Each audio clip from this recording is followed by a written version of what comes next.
First, I want to start off and say, if you don't like me and you don't like my channel, you don't like what I have to say, you don't have to listen to me. You can unsubscribe and you can go watch somebody else. If you don't like somebody, you don't have to keep watching their content. There's thousands of people out there that you can watch and you can engage with. Now, today is the 4th of July, and it's funny how people are out celebrating or finna be out celebrating and not even thinking about how contradictory this is.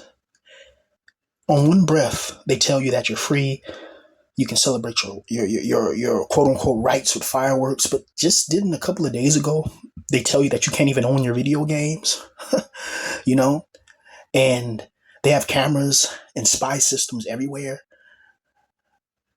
And this country shows that it supports its favorite allies or ally, rather than people who are homeless and people that are struggling and going through it. What is there to celebrate?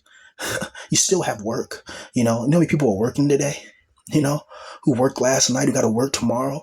You still got to pay bills. You see, all these distractions and all these things are for the masses to humble their minds.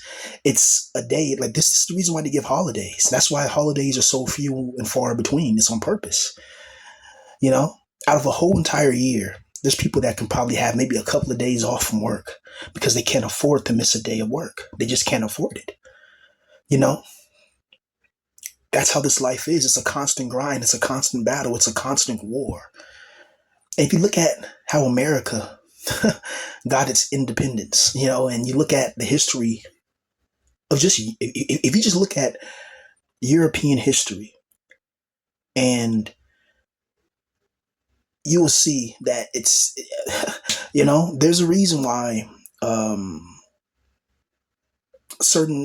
there's a reason why certain people are on top, you know, you know, you see, we live in a society now that's gotten softened, a society that's far removed from the front lines and battlefields of war.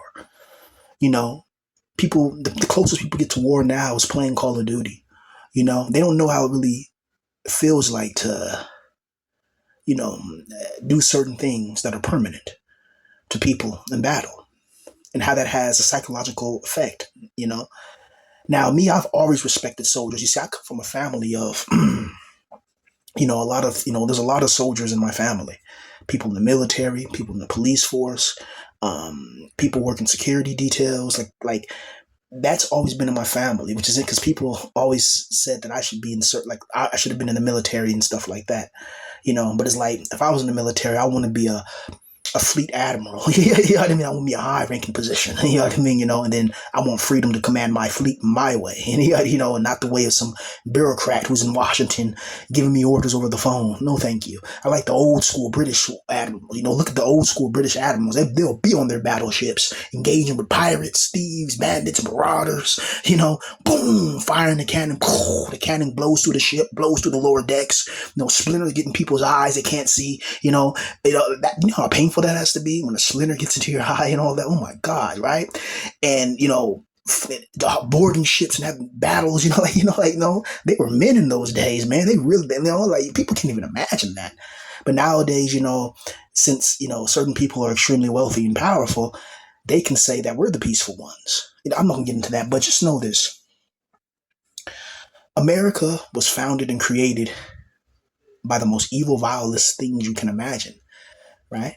And I'm not even talking about people. Do you see how they look around this country? You see, the fruit doesn't fall far from the tree.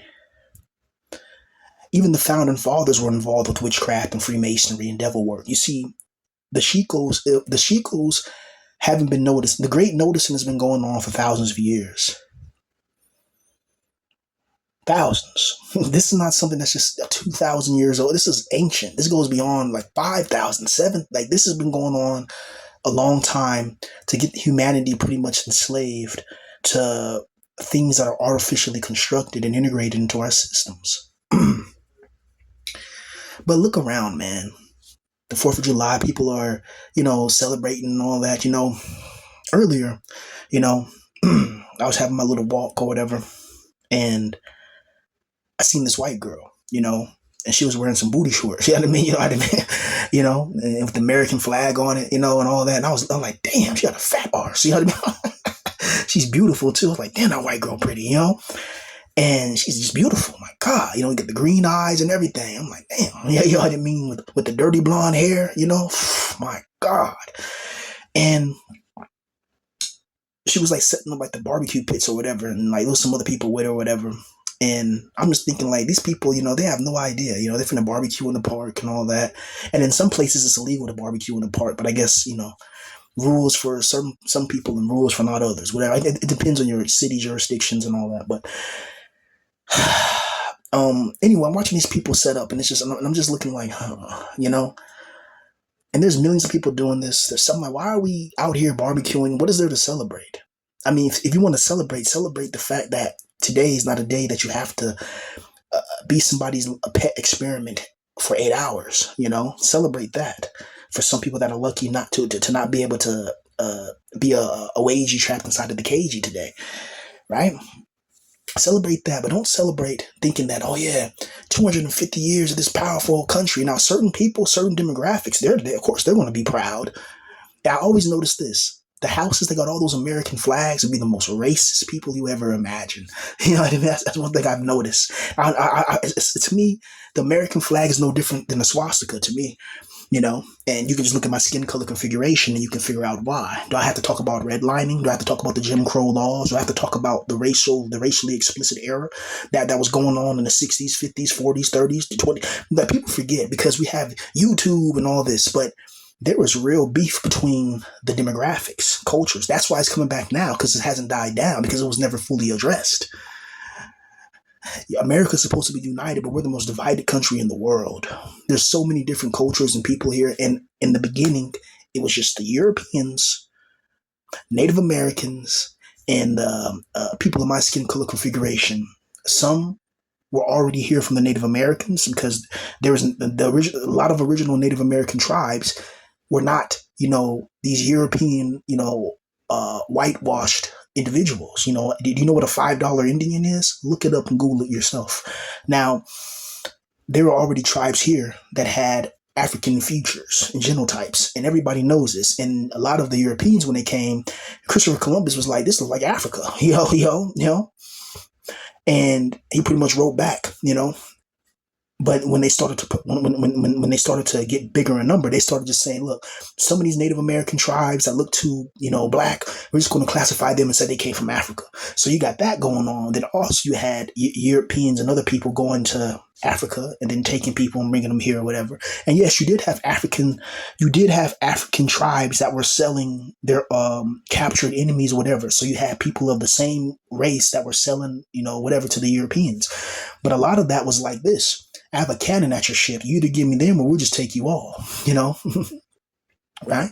And plus, a lot of those people weren't even related. You see, in the fall of Jerusalem, I think it was 70 AD, 70 AD or 700 AD, a lot of people from Jerusalem fled and went into Africa. A lot of people don't know that. A lot of the tribes of Israel fled to Africa, you know?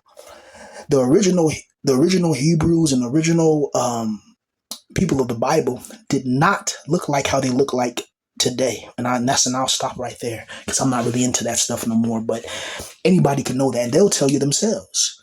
You find out that this person's of a certain shekel, and they'll tell you, "Oh, I'm from Poland," But because of the racial hierarchy that the United States helped proliferate, you know, because look, let me tell you something, man. Humans are visual creatures, and looks are everything, right? Looks are very important. How you look like determines a lot in life.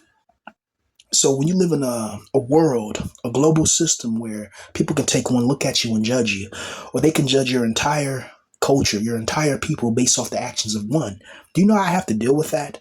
It's like you can be in your room playing Fortnite, you know, and somebody of your skin color configuration can commit a crime, and then the whole world looks at it as if you all did it. Right? It's just something about my skin color configuration. Whenever we do something bad, it's just amplified more. You know. It's just like the amplification and the ramifications of how people judge you is just more prolific. It's more explicit. It's more ballistic. It's more ritualistic. It's cult like. right?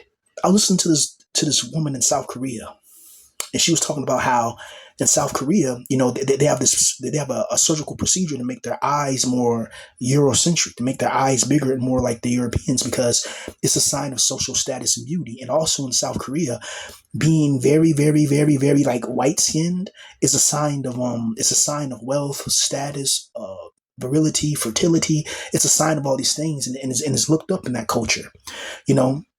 And she was saying because her fiance's, of my skin color configuration, and how that causes a huge problem. It caused a huge rift in her family. And what's funny is her family was telling her to get back with her ex, which was, a guy of Eurocentric features, but he was somebody that used to like hit her. You know what I mean? And like abuse her or whatever. And like the family would rather her be with somebody that used to hit her and abuse her than somebody that's treating her right, just based on the visual appearance. That's how humans are, or that's how the archons designed it, right? Why can't we all just get along, right? There's always something in your life that's going to try to break you down. And when you see people celebrating with fireworks and they're happy, they're excited, they're like, yeah, 4th of July, yeah, God bless America. God bless them. You mean y'all the boss bless America? What God will look at this country, see what it does to the poor, see what it does to people that are rejected and ejected, see men who are suffering on the inside, suffering at their jobs, suffering at school, suffering, and sit there and be like, yeah, go ahead and bless me and praise me. If not, I'm going to send you to hell forever and burn you. Doesn't that sound like a demon lord from an anime? Seriously. This is a religion people take seriously. Hell, I used to take it seriously. I used to be a religious zealot. You know what I mean? Like, for real. I used to be a zealot, But I'm totally different now, to who I used to be. I used to be extremely religious. I used to say my prayers every day, 3 times a day, at least. Sometimes several. Sometimes I used to pray every time before I eat, while I'm eating, and even after. You know what I mean? Like, I'm like, damn. I look back at it now and I'm like, damn, I used to be like that. Like, yeah. And I remember one time specifically. I remember I went to sleep because I was tired, and I forgot to pray. And then like 15 minutes later, you know how that feeling when you're kind of dozing off and you're finna get into deep sleep. I kind of woke up with terrors. Like, oh my God, what if I went to sleep and I woke up and died in hell? What the hell? Like, that's what Christianity would do to you. You're always worrying about going to hell, but you're never worried. Like, you're always worried about going to hell and pleasing some being that you've never met, but you're never worried about pleasing yourself. You only have one life, man. You have one life. And a lot of us, we wasted our lives, or our lives weren't even, didn't even try. We didn't even have a chance, right? For a lot of us. So we have a very limited time on this world. We can't be playing around. We can't be just doing anything. We have to really be focused on how to get rich.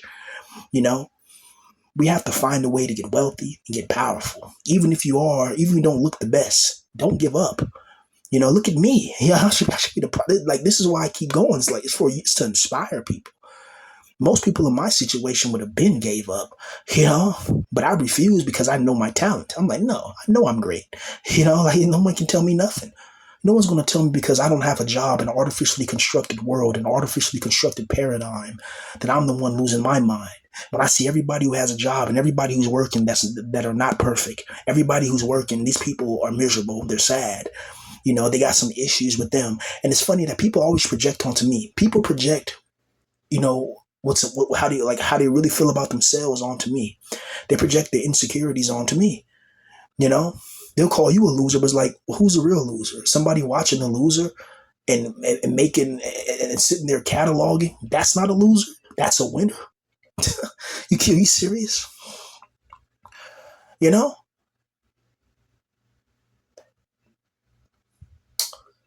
A king doesn't worry about the effects of the peasants. And somebody who's great and know they're great, you have to understand that when you're a gifted person, when you have something, talents, attributes, the gift of articulation, when you have something that's rare, you're going to be a target. Whatever that is in this world, you can go to a job and work the hardest, but if you work too hard and outwork the people that there, And then the boss sees, oh damn, we can increase proficiency. You know what I mean? And then now your hard work becomes the standard, and anybody who falls behind that is going to get in trouble. So they can start punishing you, or they can make it where they start attacking you because you're working too hard. You know how many people email me and tell me that they're at jobs where they worked hard and and they got punished for it by giving more work. The boss will give them more work and more work, and then there'll be some, like, maybe females or whoever else on the job who get favorited, because they be doing adult things with the bosses. You know what I mean? On hours and off hours at work. And so they get the easier jobs and stuff. It's like, oh my God! It's like, when you think about it, life is one big high school. High school never ends. You got people in their 40s acting like children. You got people 40 years old. Like, this is a grown ass man that should have a family and children, but yet this person is fucking just doing just weird crap, right? You have people 25, 30 in their 30s, grown people who they'll be the most just evil people, at times. And then you got some guys who they're those age ranges, and they're some of the coolest people you ever meet. They're into some really cool stuff, you know.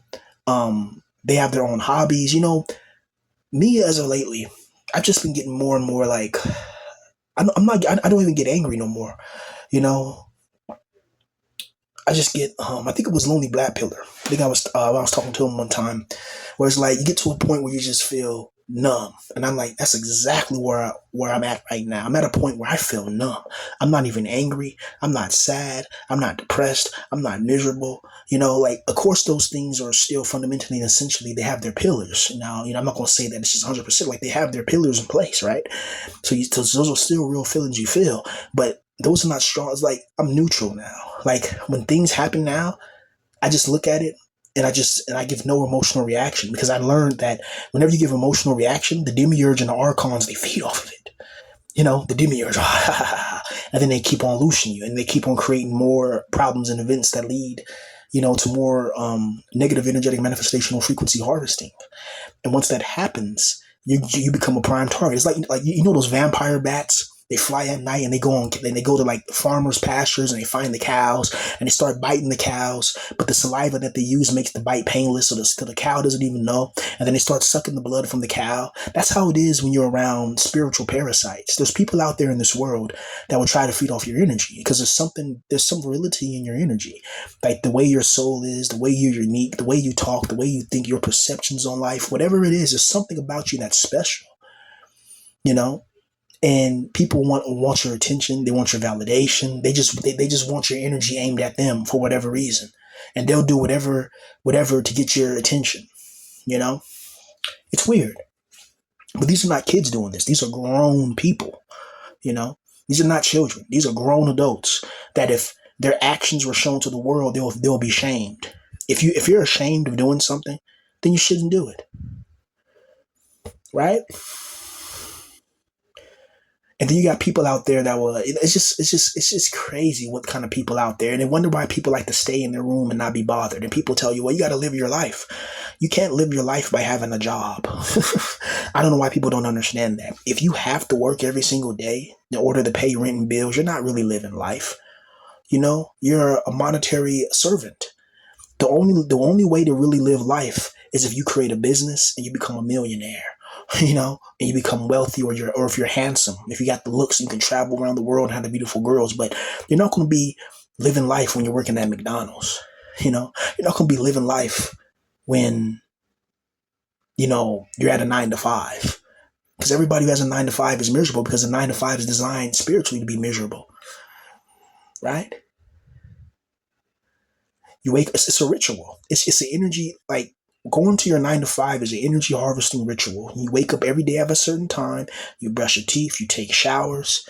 Before you stand before, the demon god Gorgolon, or the demon lord Zezadon, you change out your robes, you take a spiritual bath, you brush your teeth, you make sure you're clean before you appear before the god. So you see the similarities in that. You wake up in the morning, you brush your teeth, you use the bathroom, you hop in the shower, and then you drive to work, or you may go to Starbucks or McDonald's, get you an egg McMuffin, some orange juice and a hash brown, maybe smoke a little bit of joint maybe smoke a little bit of a joint, half a joint you had last night in the freeway as you're on your way to the 9 to 5. You spray in the car, air it out, put some cologne on, and you driving, start listening to some King Von, you know what I mean? Go to your 9 to 5, you check in, you clock in, whatever, whatever, whatever. Then you start doing the menial tasks for 8 hours, 12 hours every single day. That's not a ritual. That's not an energy harvesting ritual. Then I don't know what is. And you have to do that. There's an invisible shadow dagger that's aimed at your nape. And it's aimed at your nape. The back of your neck is called the nape, right? And this dagger is always going forward, is always thrusting itself forward. The prioritization of the prioritization of economic stabilization and how that's being implemented into us is something that should be studied. It's evil. It's evil to create a money monetary system that enslave people with it. I was watching this one guy. He was talking about how he was building off grid. He built totally off grid. Off grid. He had his own pipes that led to a little river. He had his own filtration system, and he had money too. And the government said, "Oh no, you got to take all that stuff out because it can be a hazard to the environment." And this guy was in the middle of nowhere, like in Alaska. And the government says you got to pay $50,000 to $100,000 to have government infrastructure come in and do your pipes and do this, that, and the third. And the guy was like, "No," and so the government fined the guy like 50 grand or something like that. And I'm like, so you can't even. So even if you want to be free from the system, they don't want you to be free. They want you to be like, no, no, no, no, no, no, no. We don't want you free. We want you working at this 9 to 5. We want to know your social security number. We want to know who you are. We want to keep tabs on you. That's agent behavior. That's spy behavior. That's demonic behavior. That's monitoring spirit archon behavior. And the government has this implemented and integrated into the systems where they're monitoring you. They're constantly watching you. They're watching what you do. They're watching what you say, how you say it. They're taking pictures of you. They're screenshotting you. They're trying to find anything you're saying. You say that they're trying to build some evidence against you because they just don't like you for whatever reason. And they chose to start a war against you. You don't know these people. You never chose to start any war, and you didn't chose to bother anybody. You're just sitting here minding your business. These people chose to engage with you. They don't have to engage with you. They want to engage with you. There's something they're getting from targeting you. There's something they're getting from it. There's something they're getting, right? Because you don't spend your time on something you don't like. Who does that? Life is too short. You can go down the street now and drop and pass away from a brain aneurysm that you didn't even know you had. That's the world we live in. Every time you eat food, when you eat meat, when you eat things with cholesterol, your veins, because your body is a massive highway for blood to flow. Your blood is constantly flowing through your body at all times. And when you eat a lot of fatty substances, your arteries can get clogged. Your arteries and the little veins inside your body can get clogged. They get clogged with plaque, and it's silent. Plaque is a silent deleter. You can go 15, 20 years eating the slop, and then one day you can't breathe because, one of your veins has too much cholesterol in it, and then one of the cholesterol walls break, and then boom, now you have a stroke, right? And now you can't use the right side of your body because it lost a lot of blood flow. Whoever designed the human body to be weak on purpose. That was Yard Both. The Gnostic text talks about this. How he put the divine sparks inside of weak prisons of flesh on purpose, and that was the evil deed he did. But he did it on purpose, because now the divine spark thinks that this reality is real. We believe this reality is real, so it's so. We all come together, and we believe that that we're powerless and we can't do nothing about things, so it's so. There's a reason why the government infrastructures are moving into a dystopian, total authoritarian state, global state. It's because the people are weak. No one's fighting back. No one's fighting. No one. It's not like back in the days where people can gather up an army, and march to the king's palace or to the king's, castle and say, look, we need woo. You know what I mean? Right? And then the king's like, oh crap. And then he may disperse his forces, but if your forces outnumber his, he may want to talk. Power only respects power. And this government infrastructure, they're monitoring us. They have cameras on every street. They're taking screenshots of your license plate, screenshots of your face. They're following you. They're seeing what you eat. They're seeing what you do. That's not obsessive behavior. When you have a government doing that to billions and millions of people around the world. Remember, the CIA doesn't just operate in America. The Central Intelligence Agency have bases all over the world, in the waters of the world, and in outer space. Huh? right? There's a lot of things the Central Intelligence Agency is involved with that will make Dr. Petruger and Doom 3 blush. Hmm.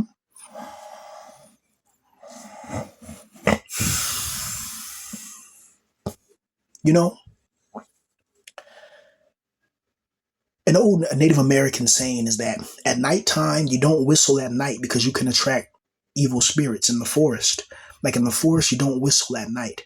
You don't make any noise at night. Hell, don't even travel in the forest at night because there's all types of evil spirits there. And it's like when it comes to truth, whenever you tell the truth, you attract all types of evil spirits. Most people don't like hearing the truth. I know people like us on this channel, you guys may like hearing rawness and truth or whatever, but the truths that I tell you, if you look into what I'm telling you, you'll find out that everything I'm saying is factual. I'm not just talking out my ass. I'm talking from experience. I'm talking from knowledge, wisdom.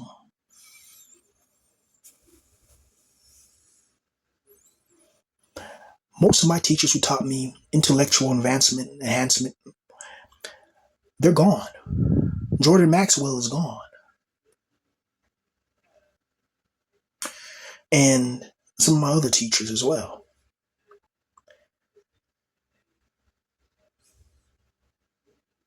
In this generation, you're not going to have any more Terrence McKennas. You're not going to have any Tupacs. You're not going to have revolutionary minds that go against the system because the people have chose that because the people have been brainwashed. And I think a lot of people are Hylics and NPCs put on the earth by the demiurge to just accept anything. That's why you see the world getting worse when people are just like, I just gotta work harder. It's like, no, why don't you just put down the damn shit and actually, what's that guy's name? Watt Taylor? I think that's what his name was in Europe. I think, damn it, that's his name because I think it was Watt Taylor or Watt Tyler. And he caused a revolution in England, and then he brought an army upon the English king, and the English king was like, look, I make a compromise. And then as soon as that army got disbanded, he had all the ringleaders eliminated, and he had and he had what damn it, what's his name?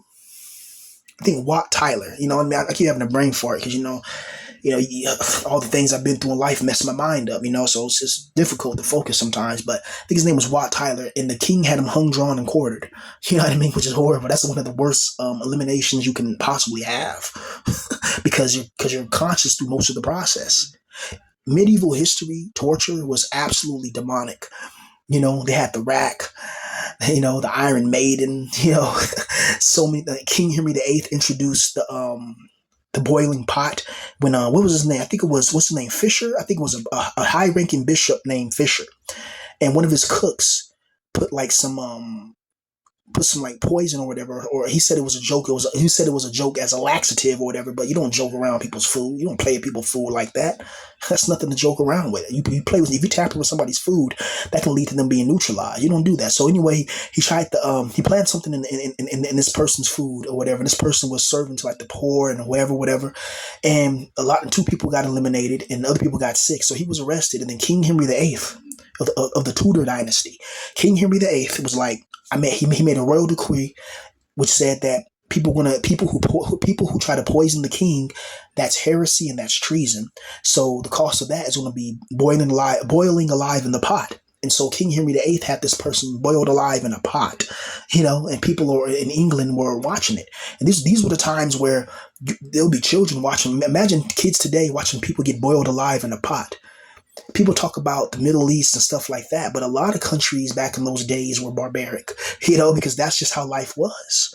Life was just hard, and it reflects the people. And life was made hard on purpose. But you would have these eliminations or executions in England where children would be there. It would be like a grand spectacle. There's a reason why the Tower of London is famous. It's famous for a reason. But also the Tower of London in its later years served as a prison, but also was a palace at one time. It was a garrison for military troops as well. It was a multifaceted facility.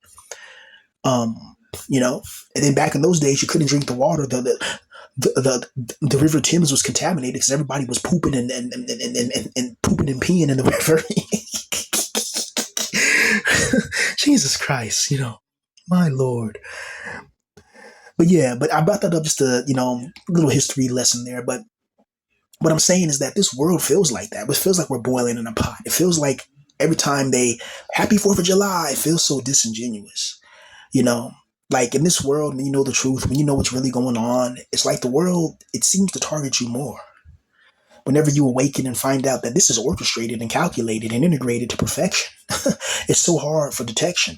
You go to church and everybody's brainwashed. They really believe that this God they're worshiping is going to save them. And they've been going to church their whole life and they're struggling, they're poor. They're no near closer to being wealthy than when they first start believing this God until the end.